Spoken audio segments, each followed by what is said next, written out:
If you're struggling after a breakup, there's a good chance you've asked yourself the same question over and over. Why am I still not over this? Maybe some days you feel like you're making progress. Then something reminds you of them, and suddenly it feels like you're back where you started. The truth is that healing after a breakup is rarely a straight line. But there are some common stages that many people go through along the way. Not everyone experiences them in exactly the same order. Not everyone spends the same amount of time in each one. But understanding them can help you realize that what you're feeling is more normal than you think. The first stage is usually shock. Even if part of you saw the breakup coming, there's often a period where it doesn't fully feel real. You replay conversations, you check your phone more than usual. You keep expecting to hear from them. Sometimes you're not even consciously denying what's happened. Your mind just hasn't fully caught up yet. And that's okay. Most people need time to process a major change. The second stage is emotional turbulence. This is where things can feel messy. One day you're angry. The next day you miss them. Then you're frustrated with yourself for missing them.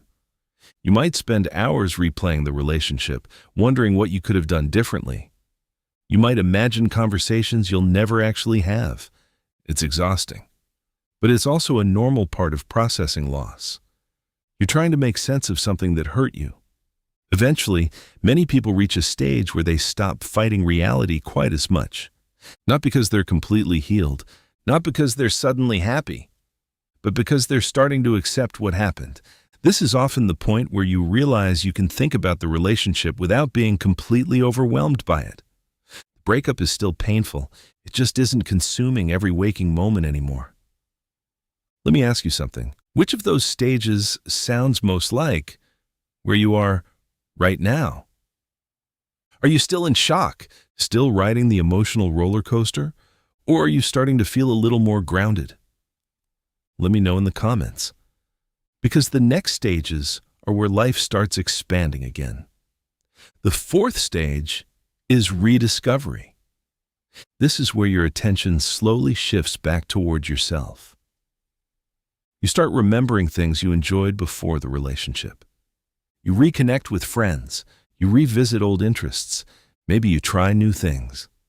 For the first time in a while, your life starts feeling bigger than the breakup. The fifth stage is growth. Not the kind people post about online. Real growth. The quiet kind. You start taking better care of yourself. You become more aware of your patterns. You learn from mistakes. You develop a clearer understanding of what you want in future relationships. You're not trying to become a different person. You're becoming a stronger version of yourself. The sixth stage is confidence. Not because you've forgotten what happened, but because you've survived it. You trust yourself more. You stop looking for constant reassurance. You stop needing every answer.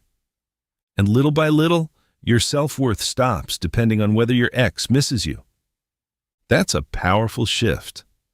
Then comes the final stage. Perspective. This is where you can look back on the relationship honestly.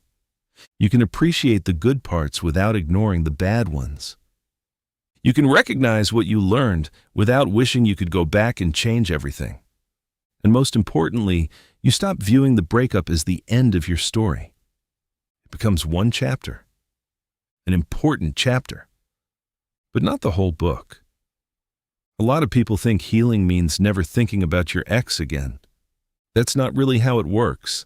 Healing is reaching a point where those thoughts no longer control your life, where your future feels more important than your past, where you're focused on building what's next instead of reliving what happened.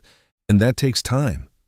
But if you're already watching videos like this and working on yourself, you're probably further along than you think. If you found this helpful, subscribe for more psychology-based insights on healing, confidence, and moving forward after heartbreak.